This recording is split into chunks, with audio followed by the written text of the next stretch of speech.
So if I were to go around over here and drag this clip right here on the top, and let's just go around and keep this together, you can see that a line appears. That means if the videos are close by together, then what happens is that they snap together over here, just like this, so that there is no gap left in between.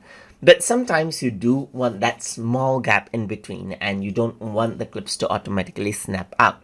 And in that case, you can go around and click on turn off auto snapping button right here, just like this. And once you do that, the little snaps right here does not happen anymore right here.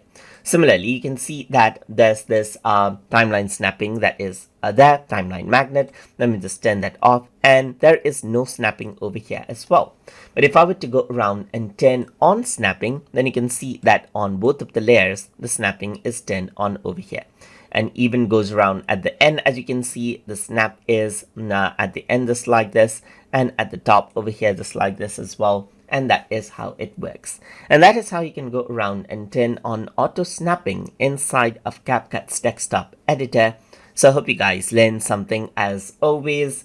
And as always, please like, comment, share, and subscribe.